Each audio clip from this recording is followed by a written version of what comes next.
Oh, wow. Is this true? Somebody just sent me something. I don't know if it's true. I'm going to read this. I don't know if it's true. Allegedly, somebody just sent this. It says, let's meet the billionaire who's responsible for introducing the world to Sexyy Red. His name is Ike Youssef. He's definitely an untouchable. He is the co-founder and president of Gamma, a modern media and technology company that aims to change how artists create, distribute, and monetize their content and brand. Youssef previously served as chief financial officer at Interscope Records, the world's largest music company. He also had experience, I don't think Interscope is the largest though. He also had experience at Disney Strategy Group. He has an MBA from Harvard University, which is one of the colleges that Skull and Bones was founded. Allegedly, he introduced the world to Sexyy Red.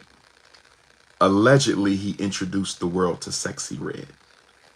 Allegedly, he introduced the world to Sexyy Red. Allegedly. Allegedly. Let me say this about the presidential election. Black people need to organize before it's too late. Okay, how do I book a consultation to discuss my 15-year-old? Well,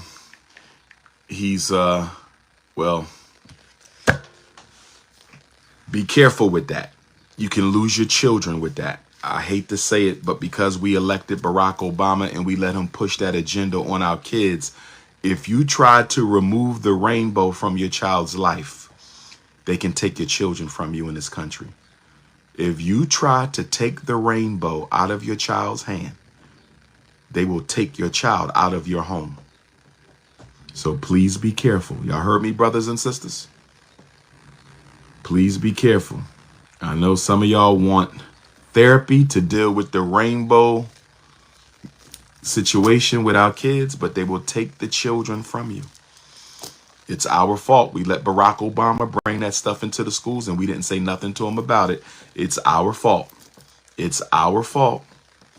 We let Barack Obama bring that stuff into the public schools and we didn't say nothing about it. It is our fault. It is our fault.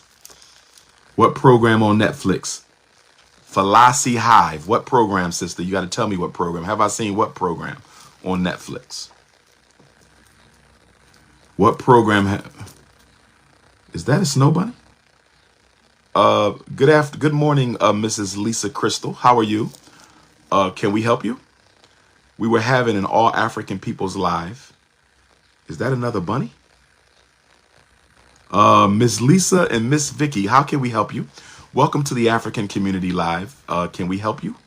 This is a private members only chat. I would appreciate it if the two of you would respectfully find your way back to the snow. This is an All African Peoples family meeting, respectfully. I'm sure I could not walk into a family meeting for your community, so we would appreciate it if you didn't walk into a family meeting for our community. So we appreciate you two for checking in. God bless the snow bunny, and please find your way back to the ice. Where were we?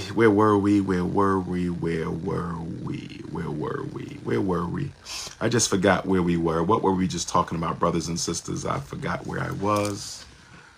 Another bunny. Wait a minute. There's a snow bunny attack coming. Where are these bunnies? Where are these bunnies that's coming into my chat? What's going on here? Oh, man. It's a blizzard. Why is there a blizzard on my broadcast? Okay. I got to get back to South Bend, Indiana, Tiana. I got to get back to South Bend. Indianapolis Africans, I owe y'all a visit. My Indianapolis Africans. Chicago, probably June 21st. Chicago, probably June 21st. The Democratic Party. Listen, both parties are trying to exterminate African people. Why would you vote for either one? It's just a question. It's just a question. I'm just asking a question. I will never tell you not to vote because your vote will never matter to us until it's organized. I will never tell you not to vote because your vote will never matter to us until it's organized. I will never tell you not to vote because your vote doesn't matter to us until it's organized. It matters to them because they need a simple majority. Voting matters to the politician. It doesn't matter to the black community until it is organized. Voting matters to the politician. It will never matter to the black community until it is organized. If you don't organize the black vote, you want me to say something about the Eminem situation? You want me to say something about the Eminem, the Slim Shady? This is what I'm going to say on the Slim Shady situation. This is what I'm going to say on the Slim Shady situation. This is what I'm going to say about the Eminem GOAT conversation. This is what I'm going to say. My comments about Eminem never being considered the GOAT or any other non-African was not personal. It was not personal. Okay? It was about protecting the culture. That's all it was. And protecting our community. That's what that was about. Now, as far as all these rappers who made it their personal business to assume the role of Eminem's defense attorney, for all these rappers, so-called gangster rappers, who made it their business to assign themselves as Eminem's publicists in the black community, they all dishonored themselves. They completely dishonored themselves. They made a mockery of our culture the minute they started arguing that he was the GOAT. Because you will never in your life, see a person of another culture argue for an outsider to become the best ever at something they created. You will never see that. You will never see that. You will never see another people argue for an outsider to be considered the GOAT in something that they create. You will never see that. And what bothered me about all these so-called gangster rappers who felt the need to defend Eminem, you know what bothered me the most about these gangster rappers who felt the need to defend Eminem? I never saw any of them defend the black woman the way they defended Eminem. I'm going to say it again. Ladies, are you with me? I never seen a single one of these gangster rappers who went to war to defend Eminem with regard to being the GOAT. I never seen one of them defend black women like that on the internet or on an interview. That is what was most disturbing about the whole fiasco.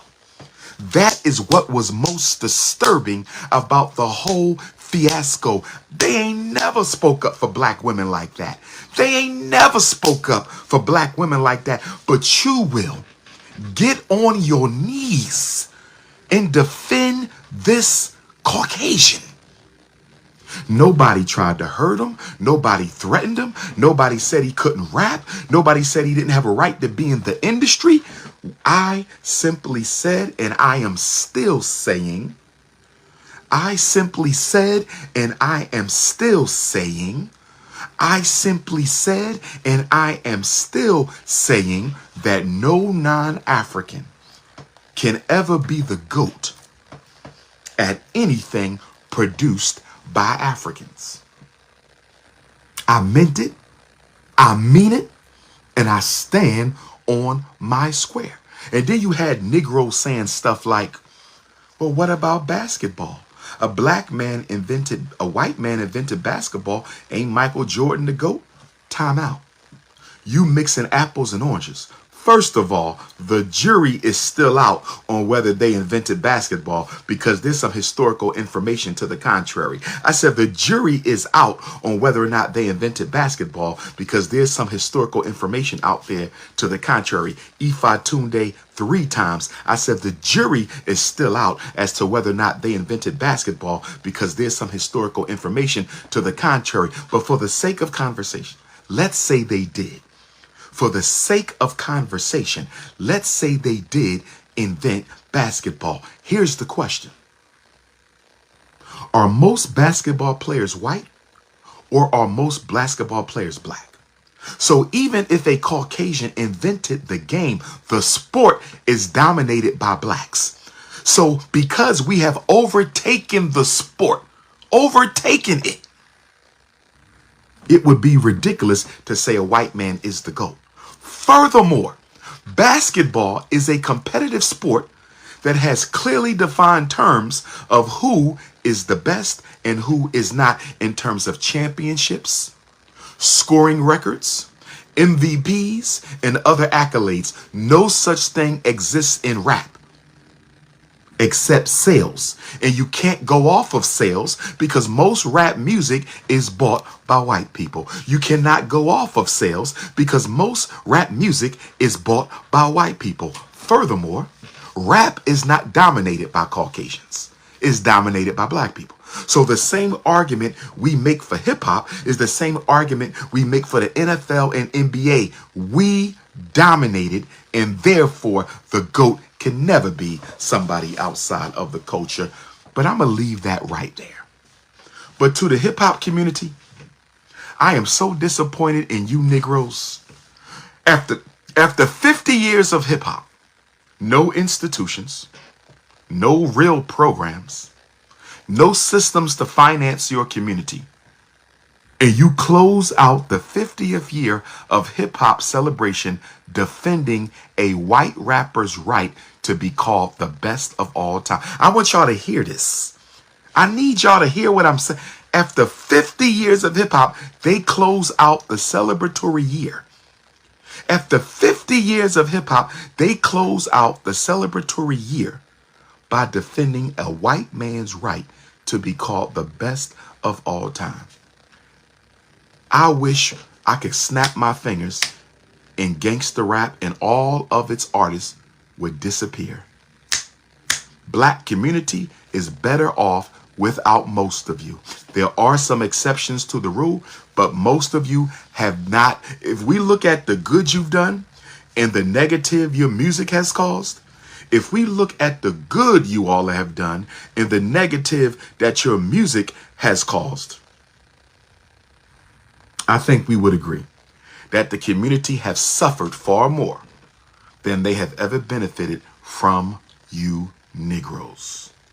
And let me say this as I prepare to wrap up. If you need to reach me, 215-989-9858. Let me say this as I prepare to wrap up.